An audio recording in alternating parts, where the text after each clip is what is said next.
Bapak-bapak sekalian, saya akan singkat saja. Ini fokusnya ke LMS. Pertama, jelas dia kita bisa gunakan untuk menggantikan atau mentransformasikan banyak yang undigital menjadi digital things for education. Kita bisa gunakan LMS ini untuk mendeliver dalam berbagai macam format, ya, Office documents, PDF, images, text, web format, wiki, videos, dan seterusnya. Kemudian juga di dalamnya kita bisa melakukan berbagai macam kegiatan terkait dengan learning process. Bisa kita lakukan assessment atau quiz atau mungkin learning by quizzes, dan sekaligus di dalamnya juga memiliki teknologi untuk bank soal, questions bank management, assignment, jadi penugasan. Kita bisa create unlimited forum, juga ada feature-feature seperti attendance dan communication, seperti chatting, message ya, forum itu. Kemudian di samping itu juga ada yang mungkin sebagian orang menganggap ini sebagai sebuah advanced features. Tentu nanti tergantung kepada cara pandangnya. Pertama, kompetensi based learning. Jadi kalau ada sebuah institusi atau lembaga atau perusahaan punya skill set yang sudah di breakdown menjadi sekian kompetensi skill gitu, kompetensi based learning ini kita bisa pakai sehingga nanti kita bisa kaitkan dengan any courses, any activities yang akan membuat kompetensinya dianggap fulfill, baik automatically maupun harus melalui sebuah proses review. Kemudian juga sangat mensupport suatu model pembelajaran yang orang kenal dengan istilahnya gamification. Ini tentu kekuatan daripada ID atau instruction designernya untuk bisa memanfaatkan feature-feature yang ada di LMS menjadi sebuah gamification courses. Kemudian juga kita bisa support automatic certificate. Jadi once seseorang sudah fulfill in some courses atau some activities, maka sertifikatnya bisa automatically reveal. Grouping dan banyak lagi. Kemudian juga sudah memiliki mobile based application, tapi ini lebih fokus kepada students ya. Jadi kalau untuk manajemen memanage LMS-nya kalau pakai mobile terlalu kompleks ya. Makanya hanya ada mobile. Nah, di mobile ini nanti kita bisa juga memilih studentsnya apakah in some content akan downloaded, kemudian dia akan pelajari itu ketika offline atau dan seterusnya. Jadi tidak harus, kalau misal video tidak harus streaming dan seterusnya. Nah, ini tergantung juga kepada content availability-nya. Kemudian tentu karena dia merupakan sebuah LMS yang hidupnya di internet gitu, kalaupun ada di lokal pasti menggunakan teknologi internet juga. Maka tentu hal-hal seperti security, backup, integration itu kita banyak pilihan dan banyak supportnya. Kalau untuk integration ini menjadi topik sendiri sebenarnya, tergantung karena integrationnya bisa berbagai macam, dari yang paling ringan katakanlah integration dari storage ya, kita bisa simpan storage-nya di Google Cloud misalnya dan seterusnya, atau authentication di corporate-nya sudah ada directory server misalnya, di mana setiap pegawai sudah punya user password yang bisa digunakan untuk berbagai aplikasi internal, maka dia juga bisa disambungkan dengan itu. Tentu untuk beberapa teknologi yang kita bisa pilih, misalkan menggunakan like directory application provider, LDAP, atau CAS, ada OAuth seperti Google, SAML dan seterusnya. Ini too technical sebenarnya. Untuk featuresnya saya coba simplifikasi saja bahwa ada hal yang sifatnya general, yaitu dia ada personalized dashboard, collaborative tools, activities, ya tadi seperti ada messaging dan seterusnya, contact management, all in one calendar. Ini dia akan memunculkan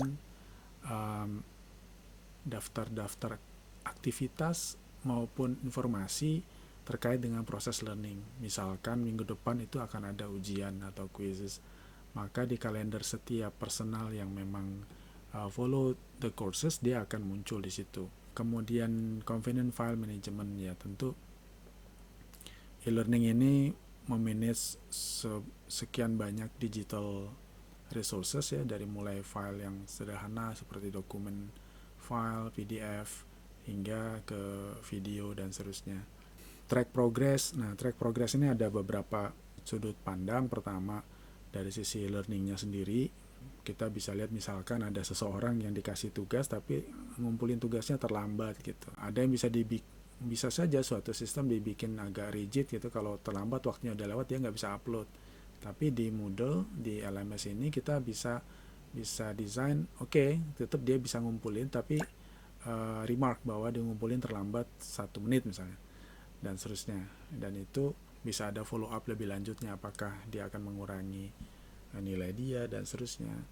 Kemudian track progress, track yang lain adalah sifatnya log. Di luar courses, semua activity yang berlangsung di LMS itu kita secara default aktif lognya, sehingga siapapun yang login akan tercatat kapan login, dari IP berapa dan seterusnya, lalu melakukan apa, membuka file apa, membuka feature apa, dan seterusnya, itu ada lognya. Sehingga ini sangat berguna kalau ada isu-isu yang terkait dengan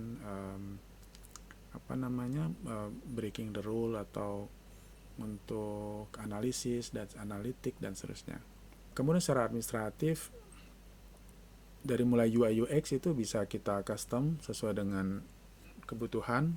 Tentu masing-masing institusi punya standard UI, ya, color tone, logo dan seterusnya. Kemudian secure authentication, secara default kita selalu menyarankan menggunakan HTTPS. Kemudian untuk institusi yang mungkin punya audiens yang sangat besar gitu, memungkinkan untuk kita melakukan banyak mass action, artinya secara bulk, katakanlah enrollment secara bulk ada 1000 di enroll, jadi kita tidak entry satu-satu. Secara bulk kita nonaktifkan, atau secara bulk kita ganti passwordnya dan seterusnya. Kemudian multilingual capability, khususnya untuk menu. Kalau untuk konten ya tergantung kontennya ya. Mungkin most of the languages in the world sudah ada di situ, dan kita masih bisa edit. Misalkan bahasa Indonesia ternyata ada keyword bahasa Indonesia menurut kita nggak pas misalnya. Nah, kita bisa edit tanpa harus ikut campur tangan programmer di situ. Ya, kita di sisi kanan ini. Kemudian manage user, support open standard, dan macam-macam. Ini banyak lagi hal administratif. Jadi secara role itu kita bisa mungkin defaultnya nggak banyak. Katakanlah ada level manager, ada level teacher, ada level students. Tapi mungkin saja ada role-role yang kita bisa create sendiri, dan untuk membuat role baru itu kita tidak harus meminta programmer untuk merancang role-nya tersebut. Cukup dari sisi manajemen dan role-nya sudah bisa terbuka. Contoh misalnya, kita akan ada role yang namanya supervisor. Supervisor ini bukan teacher, dia tidak memberikan materi di kelas misalnya, tapi dia bisa memberikan penilaian atau review di beberapa kelas sekaligus untuk kategori tertentu. Misalnya ada reviewer atau supervisor di bidang accounting misalnya, dan dia hanya boleh eligible untuk review di course-course yang sifatnya terkait dengan accounting dan seterusnya, tanpa dia harus menjadi seorang teacher. Nah, itu kita harus bikin role sendiri, dan itu we don't have to create with the help of programmers. Kemudian dari sisi course development management ini banyak sekali dan menjadi challenging juga buat para pembuat e-course ya, yang biasa kita ada course di classical class ya, di ruangan gitu. Sekarang di LMS ini punya bunch of features yang kita bisa manfaatkan, sehingga kita bisa mendekatkan quality di classical classroom ke dalam sebuah e-learning classroom. Seperti itu. Contoh misalkan direct learning atau pedagoginya kita bisa rancang. Tentu ini menjadi domain para ID, instructional designer. Kita bisa manfaatkan berbagai macam activities di situ. Ada yang individually, ada yang grouping dan seterusnya. Multimedia integration ya. Jadi ini player, video, dan seterusnya. Di videonya kita bisa buat interaktif, dan seterusnya. Kemudian workflow, marking workflow, assign modul. Contoh misalkan, kita membuat sebuah course yang punya self-learning proses yang sangat kuat.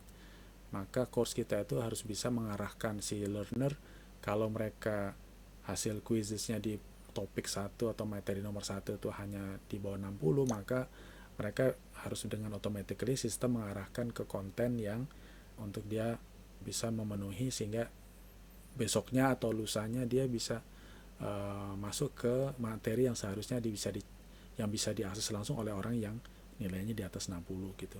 Jadi ada workflow on learning. Kita juga bisa ada juga feature yang bisa kita manfaatkan. Biasanya di SDM itu kan ada yang 360 degree atau peer assessment gitu. Maka ini kita bisa manfaatkan ini untuk proses-proses itu. Badges, kemudian kalau kita juga bisa bikin kayak semacam leaderboard. Untuk biasanya itu tidak standar ya, artinya kita harus tambahkan plugin sendiri, dan plugin itu ada yang free, ada yang komersial. It depend.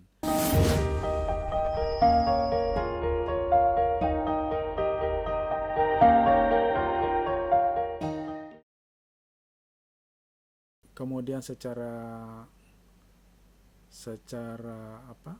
konsep, kekuatannya ada di course. Nah, course inilah yang menjadi core daripada proses learningnya, yang akan menggabungkan berbagai macam sumber daya, activity, dan proses manajemen, serta di proses belajarnya. Role standar ada 5 ini, tapi nanti customize yang seperti saya sampaikan di depan, kita bisa custom unlimited custom roles. Ya, mungkin ada teacher yang dia ada sedikit tambahan roles, dia bisa menjadi sebuah role baru, dan seterusnya. Untuk secure content, tentu kontennya tidak bisa diakses kalau orangnya tidak login gitu ya. Nah, untuk saham videos, kalau misalnya mau di log, kita integration antara LMS dengan konstruksi storage. Ya, sehingga mungkin konten itu atau PDF kah atau video itu hanya bisa dibuka kalau dia login ke LMS-nya dan seterusnya. Dan bisa juga integration dengan online meeting, seperti kita kan punya Zoom nih. Kalau Zoom yang sekarang mungkin kita share-nya ke orang-orang dengan menggunakan email, ini lo link-nya dan seterusnya. Tapi kalau di LMS nanti once dia login, dia ketemu sebuah course, di dalam course itu sudah ada link ke Zoom-nya gitu, yang akan aktif pada waktunya gitu. Tentang konten, dari semua konten itu ada yang advance seperti H5P dan SCORM. Ini juga sudah sangat didukung oleh LMS. Untuk UI UX di depan gitu ya, tergantung desainnya mau seperti apa nih yang disampaikan di depan gitu. Nah, ini beberapa snapshot atau capture di beberapa klien yang kita sudah kita berikan gitu.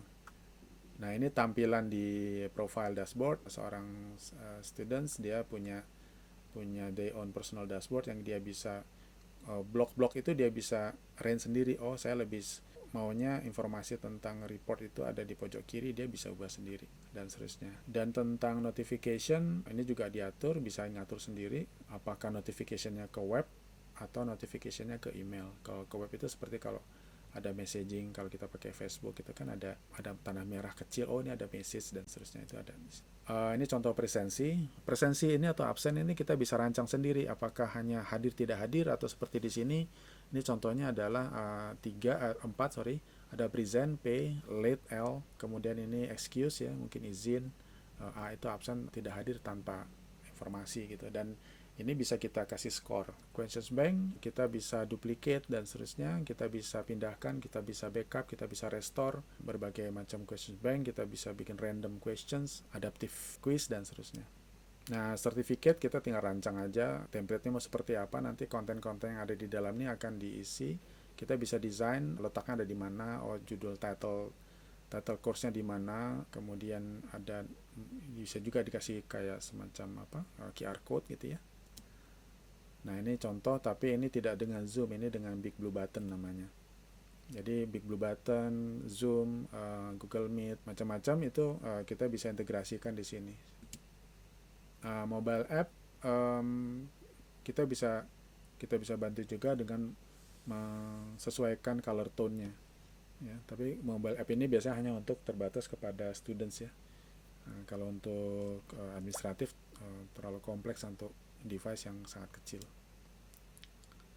Jadi yang bisa kita lakukan pertama, kita bisa setup and customize existing ataupun new things.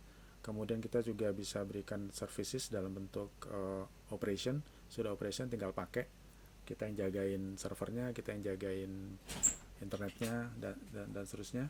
Kemudian support kalau sudah ada, kita juga bisa berikan support, consultation, ticketing system untuk handling trouble yang ada. Mungkin itu yang bisa